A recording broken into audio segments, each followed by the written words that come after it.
20 मई 2025 की एक शाम दौसा के एक रामेश्वर मंदिर के आश्रम में चहल पहल थी। कुछ भक्त वहां आए हुए थे। सामने एक पुजारी भक्तों को आशीर्वाद दे रहा था। कुछ देर बाद वहां पुलिस आती है और उस पुजारी को पकड़ लेती है। वहां बैठा हर कोई सोच रहा था कि वो उनके गुरुजी को क्यों पकड़ रहे हैं। कहीं ये पंडित के वेश में कोई और तो नहीं था। इन्हीं सवालों के बीच में है हमारे आज के एपिसोड की कहानी डॉक्टर देवेंद्र शर्मा की। Welcome to the crime show.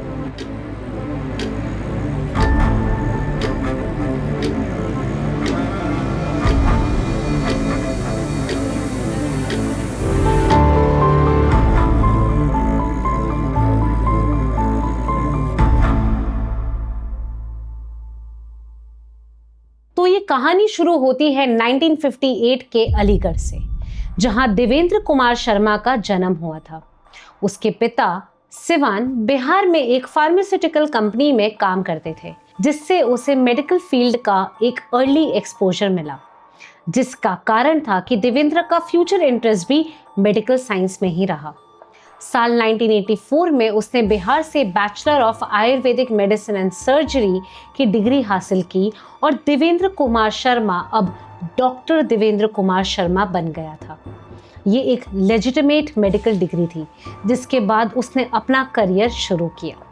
Graduation के बाद 1984 से 1994 तक राजस्थान के बंदी कुई में अपनी खुद की क्लिनिक जनता क्लिनिक खोली और लगभग 11 साल तक एक ईमानदार और सक्सेसफुल आयुर्वेदिक डॉक्टर के रूप में प्रैक्टिस की।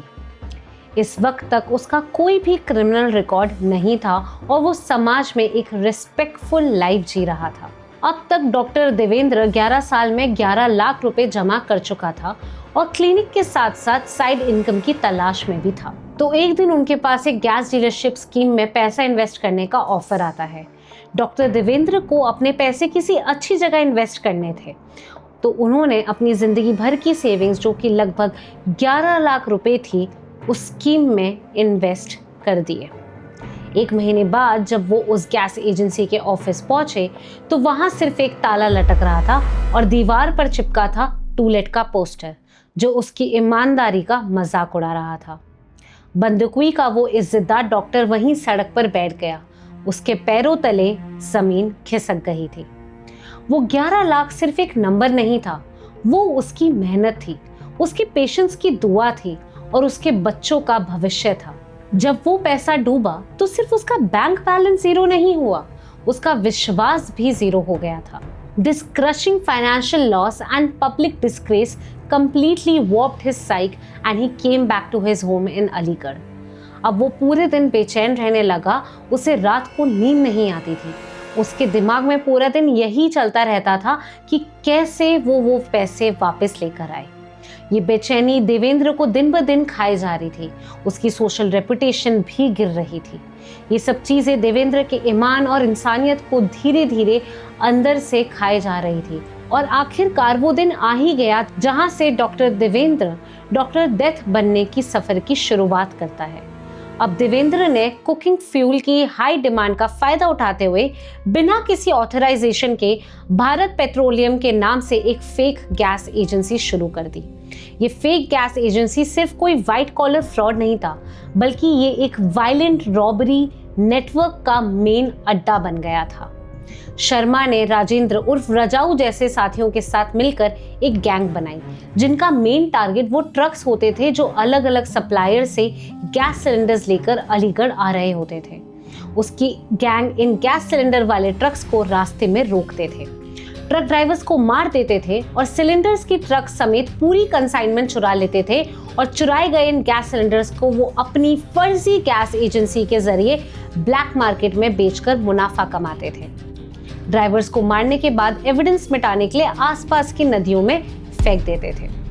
डॉक्टर देवेंद्र के जुर्म की दुनिया में एंट्री का कोर पर्पस ये था, अपने पैसे रिकवर करना और बाद में वो उसे बंद कर देगा।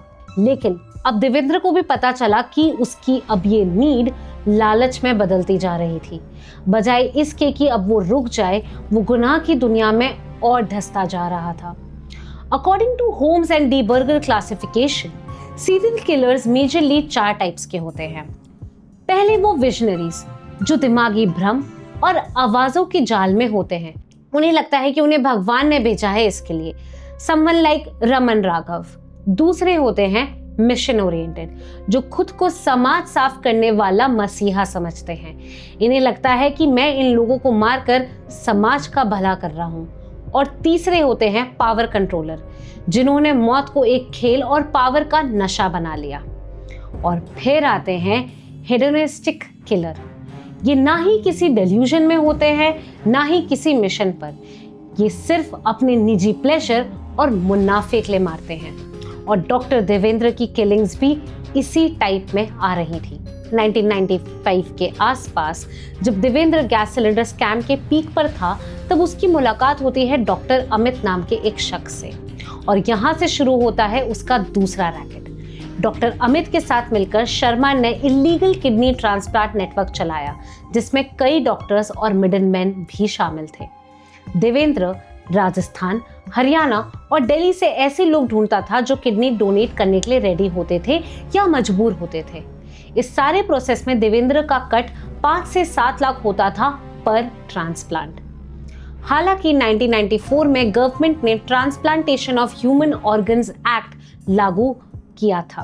According to this act kidney खरीदना और बेचना दोनों ही इलीगल था।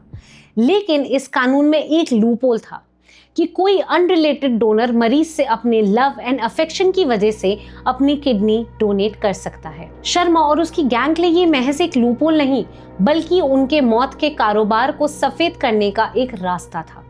इसी लव एंड अफेक्शन वाले कानून का गलत इस्तेमाल किया और फेक ऑथराइजेशन सर्टिफिकेट्स बनवाकर किडनी ट्रांसप्लांट किया गया। 2004 में पुलिस इलीगल किडनी ट्रांसप्लांट के क्राइम में कुछ लोगों को पकड़ती है जहां से लिंक निकलता है डॉक्टर देवेंद्र शर्मा का और पुलिस देवेंद्र को अरेस्ट कर लेती है। According to investigation reports, interrogation में शर्मा ने कबूला 125 से ज्यादा किडनी के इलीगल ट्रांसप्लांट रैकेट का मास्टरमाइंड वो ही था। इसके अलावा उसने गैस सिलेंडर एजेंसी वाला स्कैम भी कबूल लिया। इसके अलावा एक जुर्म और था जो उसने कबूला जो और भी चौंकाने वाला था। उसमें उसने बताया कि 2002 से 2004 के बीच उसने अपनी गैंग के साथ मिलकर टैक्सी और ट्रक ड्राइवर्स की लगातार हत्याएं की थी। इनका मोडस ऑपरेंडी बिल्कुल सेट था। ये गैंग दिल्ली और उसके आसपास के इलाकों से लंबे सफर का बहाना बनाकर टैक्सी बुक करती थी। रास्ते में जैसे ही कोई सुनसान इलाका आता, गैंग के लोग ड्राइवर की हत्या कर देते थे। फिर शुरू होता था सबूत मिटाने का प्रोसेस, जो उन्होंने ऐसी जगह चुना था जहां फोरेंसिक जांच का कोई स्कोप ही नहीं बचे। ये लोग बॉडीज को सीधा उत्तर प्रदेश के कासगंज ले जाते और वहां बहने वाली हजारा कैनाल में फेंक देते। ये नहर क्रोकोडाइल से भरी हुई थी। बॉडीज इन क्रोकोडाइल्स का शिकार बन जाती थी और इस तरह पुलिस के हाथ लगने के लिए कोई सबूत पीछे नहीं बचता था। ये पूरा सेटअप सिर्फ फाइनेंशियल मोटिव के लिए किया गया था। ड्राइवर्स की हत्या के बाद उनकी गाड़ियों को ये लोग यूपी के मेरठ और कासगंज जैसे इलाकों के ब्लैक मार्केट में बेच देते थे। गाड़ी बेचने के इस प्रोसेस के बाद उनके हाथ में 20,000 से 25,000 रुपए ही आते थे। जब 2004 में शर्मा पुलिस के हत्थे चढ़ा तो शुरुआत में उस पर 21 टैक्सी ड्राइवर्स के मर्डर का चार्ज लगा था। अकॉर्डिंग टू रिपोर्ट्स, उसने इंटरोगेशन के दौरान खुद ये स्टेटमेंट दिया कि उसने 50 से ज्यादा हत्याएं की हैं। दरअसल एक पॉइंट के बाद उसने कहा कि उसने गिनती ही रखनी छोड़ दी थी। साल 2004 में अरेस्ट के बाद पुलिस के सामने सबसे बड़ा हर्डल था सबूत। रिपोर्ट्स के मुताबिक इंटरोगेशन में उसने 50 से 100 मर्डर्स कबूल किए, लेकिन डेड बॉडीज कभी रिकवर नहीं हुई क्योंकि उसने उन्हें कासगंज के हजारा कैनाल में ही डिस्पोज कर दिया था जहां क्रोकोडाइल्स थे। फोरेंसिक और पोस्टमार्टम एविडेंस पूरी तरह मिट चुका था। पुलिस ने ऑफिशियली 21 के चार्जेस लगाए, पर एविडेंस की कमी से सिर्फ 7 केसेस में ही उसे दोषी साबित किया गया। 2004 से 2008 के बीच दिल्ली, राजस्थान और हरियाणा के अलग अलग कोर्ट्स ने अपने फैसले सुनाए। जयपुर, गुड़गांव और फरीदाबाद कोर्ट ने किडनी रैकेट और मर्डर्स के लिए उसे लाइफ इम्प्रिजनमेंट दिया। 2008 में गुड़गांव कोर्ट ने एक मर्डर केस में उसे डेथ पेनल्टी की सजा भी सुनाई, जिसे बाद में कानूनी प्रक्रिया के चलते उम्र कैद में बदल दिया गया था और उसे जयपुर सेंट्रल जेल में भेज दिया गया था। कहानी यहाँ खत्म हो सकती थी, होनी भी चाहिए थी, लेकिन किस्मत को कुछ और ही मंजूर था। जनवरी 2020 जेल होने के लगभग 16 साल बाद देवेंद्र को अपने अच्छे बिहेवियर की वजह से 20 दिन यानी 20 डेज की पैरोल दी जाती है और 20 दिन के बाद भी वो लौटा नहीं और वहां से फरार हो गया। उसने सोचा कि वो घर जाएगा अपनी पत्नी और बच्चों के पास, लेकिन उन्होंने तो उसे 2004 में ही अबैंडन कर दिया था। फिर वो दिल्ली के भपरोला इलाके में सेटल हो जाता है और छुप कर वहां रहने लगता है। देवेंद्र वहां रहकर एक विधवा से शादी करता है जो एक एनजीओ में काम करती थी और वहां उसने पैसे कमाने के लिए प्रॉपर्टी डीलरशिप का धंधा भी शुरू किया था। बट देवेंद्र उसने वापस घोटालों की दुनिया में कदम रखने की कोशिश की। उसने दिल्ली के कनॉट प्लेस इलाके में एक डिस्प्यूटेड बिल्डिंग बेचने की कोशिश की, लेकिन इस बार उसके जुर्म की दुनिया शुरू होते ही खत्म हो गई थी। जब उस डिस्प्यूटेड बिल्डिंग की डीलरशिप चल रही थी, उसी दौरान दिल्ली पुलिस का एक इंस्पेक्टर इलाके के वांटेड क्रिमिनल्स की लिस्ट और इंफॉर्मेशन जमा कर रहा था। उन्हें टिप मिली कि डॉक्टर डेथ यानी कि देवेंद्र बपरोला में अपनी दूसरी पत्नी के साथ रह रहा है। 7 महीने तक फरार रहने के बाद जुलाई 2020 में पुलिस ने उसे सीपी में प्रॉपर्टी फ्रॉड करते वक्त अरेस्ट किया और तिहाड़ जेल में उसे भेज दिया गया। 9 जून 2023 हैबिचुअल पैरोल वायलेटर होने के बावजूद देवेंद्र को दिल्ली के सरिता विहार पुलिस स्टेशन में चल रहे केस के अंडर उसे एक बार फिर 2 महीने की पैरोल मिल जाती है। बट अगेन देवेंद्र 2 महीने के बाद वापस सरेंडर नहीं करता है और वापस भाग जाता है। लेकिन इस बार उसने भी सोच लिया था कि अब वो जेल की शक्ल भी नहीं देखेगा। उसे पता था कि दिल्ली जैसे बड़े शहर में फ्रॉड तो छोड़ो, उसका सरवाइव करना भी नामुमकिन है। इधर दिल्ली पुलिस दिन रात देवेंद्र को ढूंढ रही थी और देवेंद्र रहा ही नहीं था। आखिरकार 2025 में ये केस क्राइम ब्रांच को फॉरवर्ड हुआ and then they started a secret operation infamously called as operation death. अब क्राइम ब्रांच 5 शहर यानी कि जयपुर, अलीगढ़, आगरा, दिल्ली और प्रयागराज को चूज करती है जहां उन्हें शक था देवेंद्र के छुपने का। लगातार 6 महीने तक 5 शहरों में देवेंद्र शर्मा की तलाश कर रही थी। इसी भागदौड़ के बीच क्राइम ब्रांच को सबसे बड़ा क्लू मिलता है और वो था एक mobile recharge. According to the sources Devendra की एग्जैक्ट लोकेशन इसी मोबाइल रिचार्ज के जरिए ट्रेस हुई थी। उसने या उसके किसी साथी ने अपना मोबाइल रिचार्ज किया था, जिससे क्राइम ब्रांच को उसकी एग्जैक्ट लोकेशन मिल गई। एंड गेस व्हाट, ये लोकेशन उनकी रेडार में ही नहीं थी। लोकेशन थी दौसा, राजस्थान का एक आश्रम। इसके बाद भी क्राइम ब्रांच सीधा तलाशी नहीं लेती है आश्रम की, बजाय इसके वहां कुछ ऑफिसर्स जाते हैं निगरानी रखने के लिए। कुछ लोग बाहर से निगरानी रखते हैं और कुछ फेक भक्त बनकर आश्रम में एंट्री लेते हैं और वहां जाकर देखते हैं जिसे वो ढूंढने आए थे वो कोई और नहीं, इस आश्रम का मुख्य पुजारी है। इस बार उसने धर्म का सहारा लिया और धर्म की आड़ में छुपने का फैसला किया। वो वापस नहीं चला गया जहां से सब कुछ शुरू हुआ था। अपना हुलिया पूरी तरह से बदलकर दौसा, राजस्थान के एक मंदिर के आश्रम में एक स्पिरिचुअल गुरु बन गया था।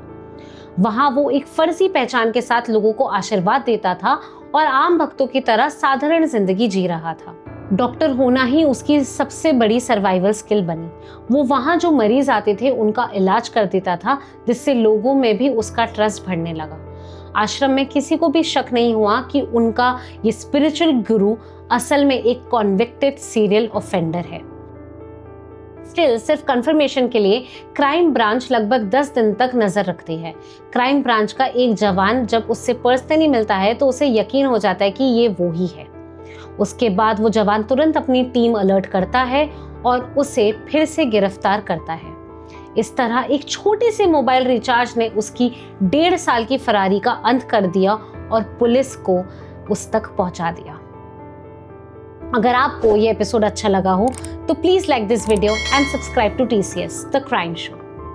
2020 में पैरोल ब्रेक करने के बाद भी वापस देवेंद्र को 2023 में पैरोल दी गई। क्या ये सच में उसके अच्छे बिहेवियर के कारण ही मिली थी? Let us know in the comments. Stay tuned, stay curious.